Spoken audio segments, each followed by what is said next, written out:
Mateo 25 está relacionado con el 24. Para entender lo de las vírgenes prudentes, las vírgenes insensatas, es necesario considerar el capítulo 24.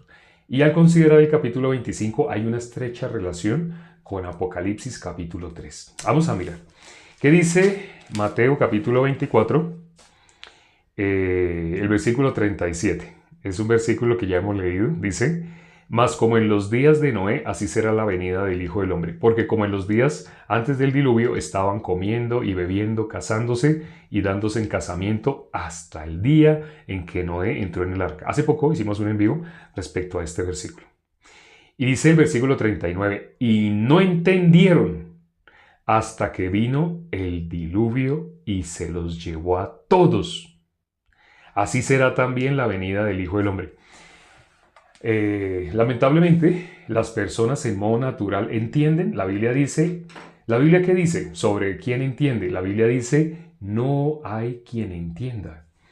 El ser humano en modo natural, cuando digo en modo natural es sin el Espíritu de Dios. El ser humano sin el Espíritu de Dios no puede entender. No puede. Las cosas que son de Dios no las puede entender. Entonces aquí dice, y el versículo 39, y no entendieron hasta que vino el diluvio y se los llevó a todos. Así dice, ¿no? No entendieron hasta que vino el diluvio y se los llevó a todos. ¿Entendían antes? No, no entendían. Ellos que querían entender, el ser humano en modo natural, sin el Espíritu de Dios, ¿cómo quiere entender a Dios? Quiere entender a Dios desde la óptica propia de cada hombre, es decir, siendo el hombre como realmente Dios. Eso que acabo de decir sé que de pronto puede a más de uno sorprenderlo, ¿cómo así? ¿Cómo así? El ser humano, desde Génesis capítulo 3, adquirió una vista como si fuera Dios. El ser humano quedó con el corazón de Dios. Satanás, ¿qué corazón implantó? El mismo corazón de él. El corazón de Satanás, ¿qué era? Subiré a lo alto en el monte de Dios, me sentaré, en su trono me sentaré. Él quería subir al trono de Dios. Hace poco habíamos considerado para que un rey, para que alguien se siente en el trono del rey, ¿qué tiene que hacer con el rey? Tiene que matarlo. Entonces ese es el corazón de Satanás. Por eso Satanás, cuando se acercó a Adán y Eva, en Adán y Eva, Satanás transmitió su corazón a toda la humanidad. Entonces, ¿qué es transmitir el corazón a la humanidad? Dejarlos como Él. ¿Cómo está Él? Destituido de la gloria de Dios. ¿Qué significa destituido de la gloria de Dios? Con un único destino, el infierno. Eso significa destituido de la gloria de Dios. Bíblicamente, ¿quién está destituido de la gloria de Dios? Satanás y toda la humanidad. Bueno, ¿cómo lo dice Romanos 3:23? El que es pecador.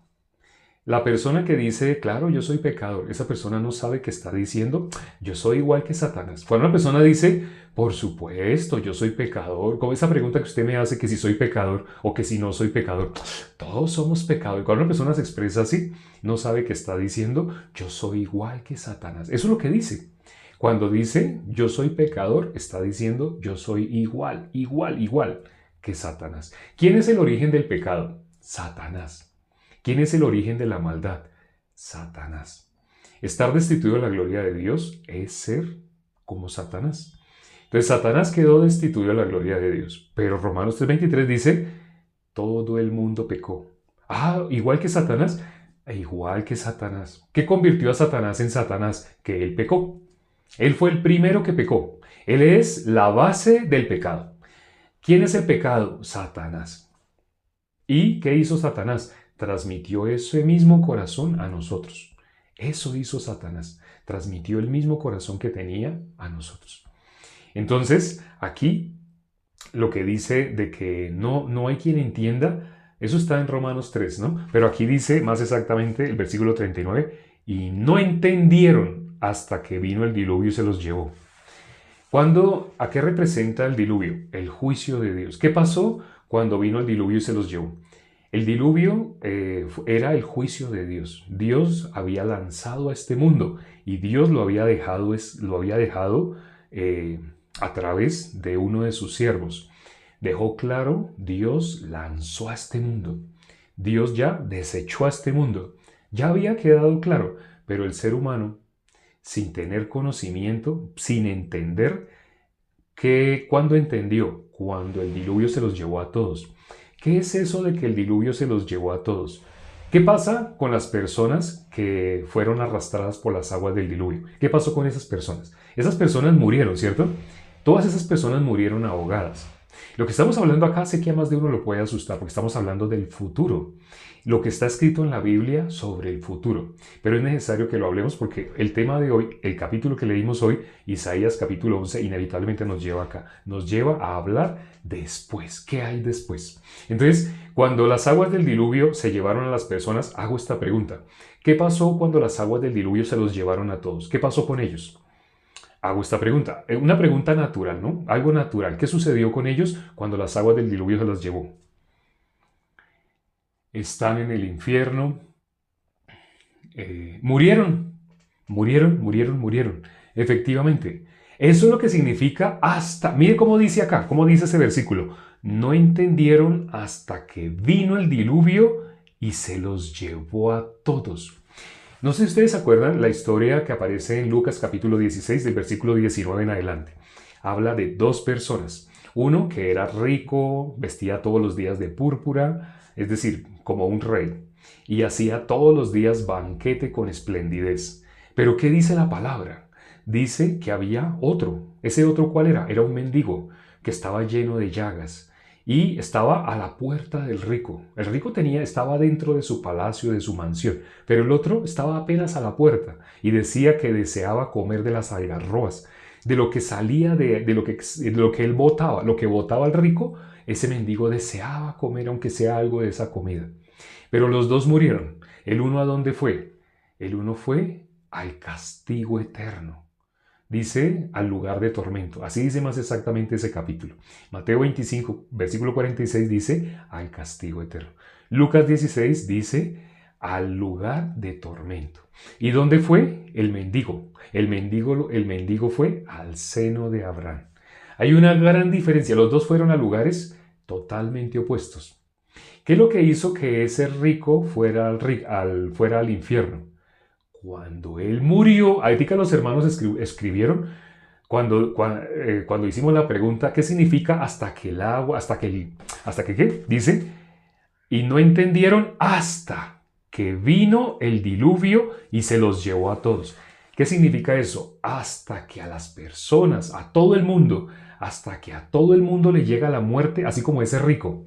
Hasta que a todo el mundo le llega el día en el cual murió. Así que dice del mendigo y el rico. Dice, los dos murieron.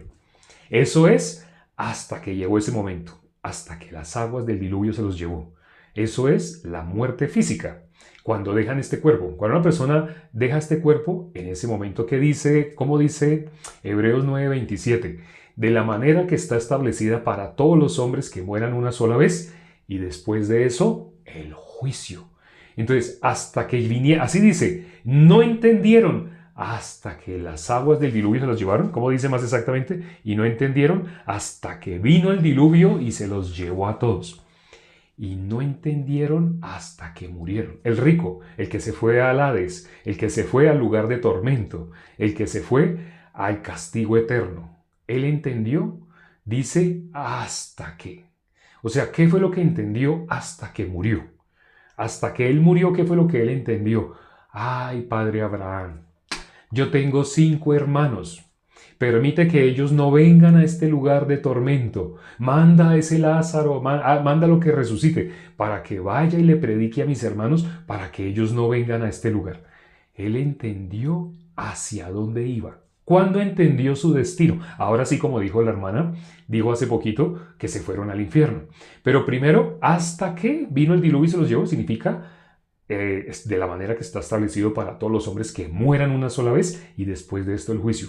Hasta ese momento la gente va a poder entender.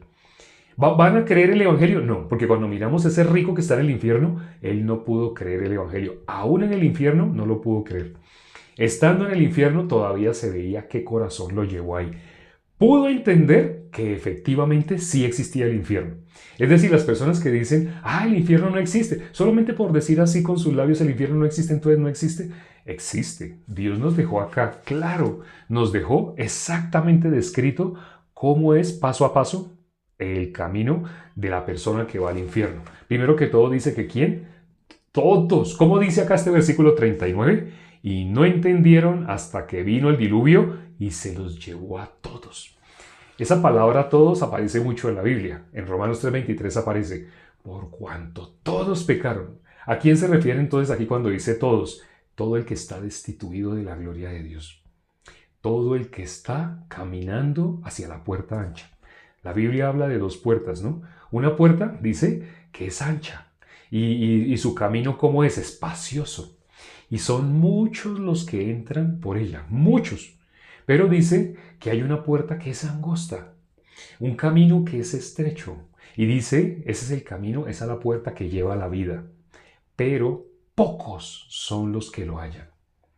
¿Por qué lamentablemente la mayoría? ¿Por qué aquí tiene que decir y no entendieron hasta que vino el diluvio y se los llevó a todos?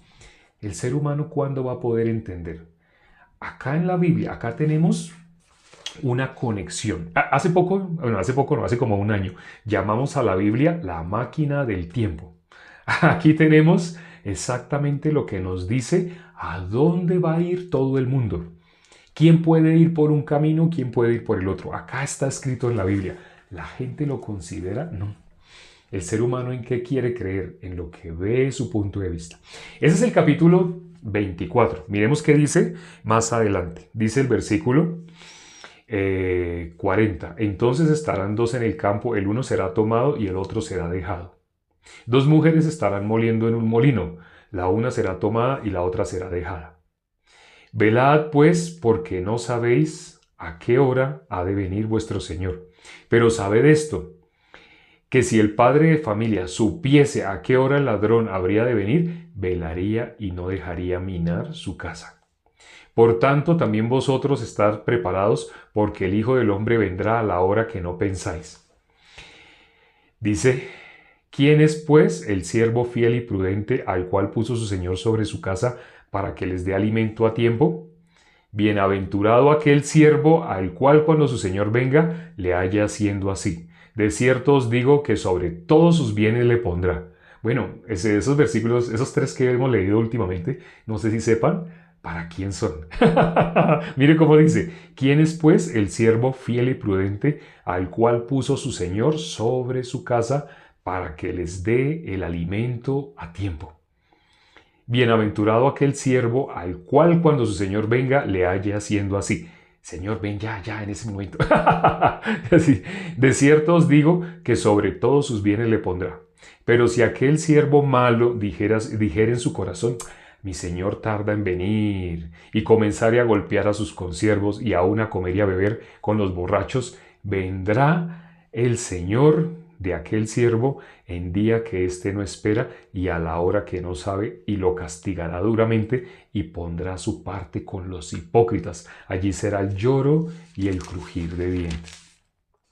Así termina el capítulo 24. Es terrible, ¿no? Lo que está hablando es el futuro. Está hablando quiénes pueden estar adentro, quiénes pueden estar afuera. Acá, cuando empieza el capítulo 25, habla de las 10 vírgenes, 5 prudentes, 5 insensatas. Es decir, 5 que se quedaron afuera, 5 que pudieron entrar. ¿Y por qué habla de vírgenes? ¿A qué se refiere? ¿Habla solo de mujeres? ¿Está hablando de vírgenes físicamente? No, está hablando de la iglesia. Está hablando la que no tiene otro, la que tiene un solo Señor, que es nuestro Señor Jesucristo. Está hablando de 5 vírgenes prudentes, 5 vírgenes insensatas. Todo el mundo, ciertamente todo el mundo se quiere ir con Dios, todo el mundo quiere. Dios quiere que todo el mundo le conozca.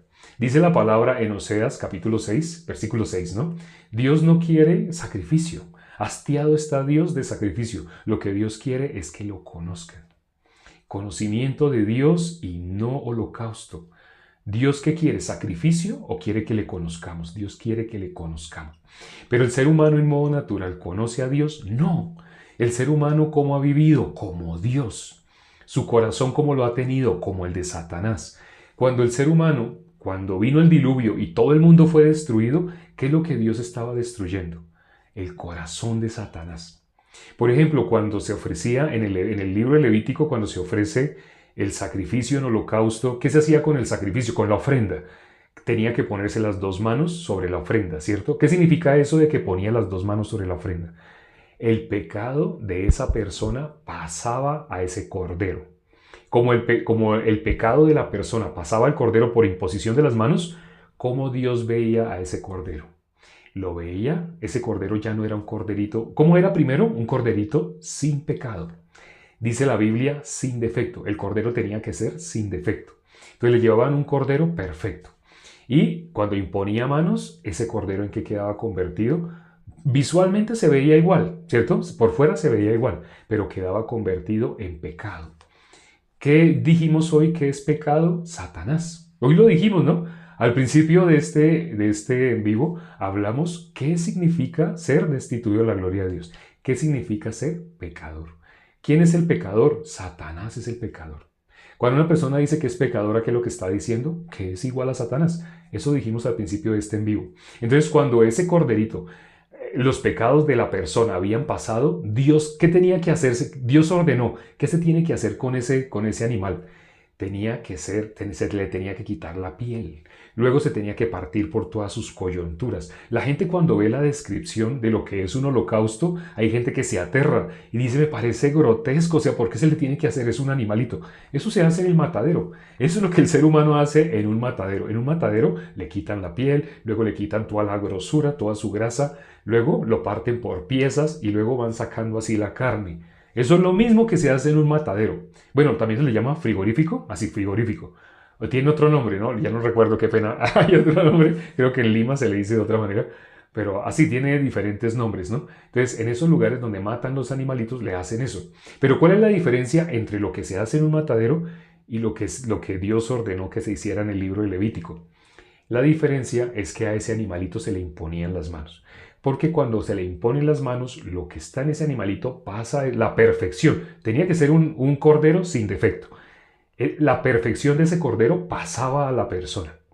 Y los pecados de la persona que estaba imponiendo manos pasaban al cordero.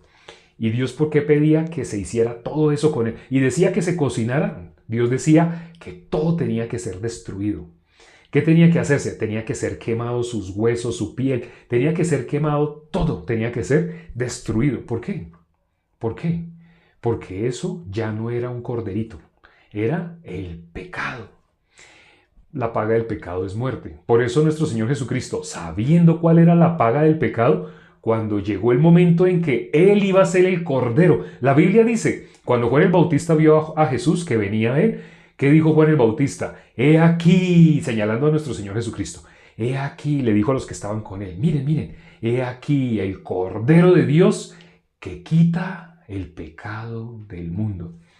¿A qué venía nuestro Señor Jesucristo? A cargar con el pecado. La ira de Dios iba a caer sobre nuestro Señor Jesucristo. La ira de Dios. ¿Cuál es la diferencia entre un corderito y lo que hizo nuestro Señor Jesucristo? Aunque es en sombra, es lo mismo, ¿no? Tenía que derramar su sangre, tenía que ser torturado, tenía que ir a esa cruz, tenía que morir de una manera horrible. Más o menos así le pasaba al corderito. Pero el corderito, lo que se hacía con el corderito era temporal. Al día siguiente, la persona otra vez era pecadora. Lo que los hombres hacen para limpiar su pecado, cuando hay personas que tienen diferentes métodos. Hay algunos que piensan que es diciendo, Señor, Señor, no lo vuelvo a hacer. Esa persona va a volver a hacer. Eso que está diciendo con lágrimas y mocos, no vuelvo a hacer, lo va a volver a hacer. Entonces, lo que el ser humano hace para limpiarse del pecado es temporal. Le puede durar 1 hora, 2 horas, tal vez un día, tal vez 3 días, pero es temporal, dura un breve tiempo. Pero lo que hizo nuestro Señor Jesucristo, ¿cómo dice la Biblia? En Hebreos capítulo 10, versículo 10 dice, una vez para siempre. Es hermoso, ¿no? El sacrificio de nuestro Señor Jesucristo fue una vez para siempre. Es decir, lo que hizo nuestro Señor Jesucristo por el pecado no es temporal. Lo que hizo nuestro Señor Jesucristo por el pecado fue limpiarnos para siempre. Para siempre. ¿Y quién fue el que impuso manos sobre nuestro Señor Jesucristo? Juan el Bautista. Eso que estamos diciendo ahorita es la base del Evangelio. Las personas no lo conocen, pero cuando le preguntamos, ¿tú eres pecador? No saben en qué momento los pecados de nosotros pasaron a Jesús. No saben cómo fue que pasaron. No saben cómo fue que los pecados fueron limpiados. No saben. Pero bueno, desde que una persona crea, bueno, Jesús quitó el pecado, ya, con que lo crea, puede ser salvo. Si lo quieres saber más en detalle, aquí tenemos videos donde explicamos así en detalle cada parte del Evangelio. ¿Qué significa cada una de las cosas que Dios permitió que pasaran en nuestro Señor Jesucristo y por qué tenían que pasar? ¿Por qué Jesús mismo sabía que ya llegó el momento que le tenía que pasar? Cuando le dijo, por ejemplo, a todos los discípulos, en Mateo capítulo 16, versículo 21, llegó el momento en el que vamos a ir a Jerusalén y allá me van a torturar, voy a padecer de los ancianos, me van a azotar, me van a matar y voy a resucitar. Bueno, ciertamente dijo, voy a morir, sí, y va a resucitar. Entonces, ¿por qué todo eso le tenía que pasar? Porque todo eso está escrito en el libro que estamos leyendo. ¿Qué libro estamos leyendo? El libro de Isaías. Todo eso está descrito acá. En el capítulo de hoy, ciertamente una parte, pero ya hemos mirado en otros capítulos y cuando lleguemos al 53, wow, todo, 100% de lo que le iba a pasar a nuestro Señor Jesucristo está detallado, sobre todo en el libro de Isaías. Bueno, si quieren ver más en detalle, ya saben, miren el material que tenemos en nuestro perfil de YouTube. Allá tenemos el mismo nombre. ¿Cómo nos llamamos? Escrito está también. Esas 3 palabras, son 3 palabras. Escrito está también. Vayan allá al canal de YouTube, miren los videos y muy probablemente podrán recibir la salvación. Porque la fe viene por el oír por la palabra de Dios. Vamos ahora ya para terminar. Padre, gracias por este tiempo que nos permites para considerar tu palabra. Gracias, Señor, porque nosotros no tenemos, en modo natural, no tenemos oídos para oír. ¿Quiénes éramos nosotros para poder recibir la salvación? Éramos igual que el resto de la humanidad. Solo teníamos un destino: la muerte eterna, la condenación eterna, el castigo eterno. Hacia allá va toda la humanidad, hacia allá íbamos nosotros también. Pero ¿por qué, Señor, nos extendiste tu misericordia? ¿Por qué nos permitiste salir de esa condición y recibir la salvación? Solamente nos tienes con un propósito: para que anunciemos el Evangelio. No tiene sentido la vida un día de un justo que no anuncie el Evangelio, no tiene sentido ese día. ¿Para qué nos diste la salvación, Padre? Para que anunciemos el Evangelio. Permite, Padre, que los hermanos empiecen rápido a anunciar, los que no han empezado. Hay unos que ya están anunciando a través de videos, algunos me están pidiendo que les envíe videos, pero hay otros que ni siquiera han propuesto, han preguntado, han querido. Permite que todos, efectivamente todos los que han recibido la salvación, transmitan el Evangelio. El tiempo es corto, ya se acaba el tiempo, queda muy poco tiempo para tu venida y este Evangelio debe ser anunciado hasta los confines de la tierra. Ten misericordia de todas las personas que se conectaron el día de hoy. Permíteles, por algo les permitiste estar en ese momento incluso en la oración. Permíteles, Señor, alcanzar la salvación a todos. Y los que ya son salvos, permite, Padre, haz lo que sea en sus vidas, en sus corazones, para que sean empujados a anunciar el Evangelio. Nosotros por nosotros mismos no lo haríamos. En mi caso también fui empujado. Aquí estoy empujado. No lo haría si no fuera por tu misericordia. Padre, no soy yo, ya no vivo yo, sino tú vives en mí. Ten misericordia de todas las personas que nos rodean. Hágase tu voluntad. Te lo pedimos y hemos orado en el nombre de nuestro Señor Jesucristo. Amén.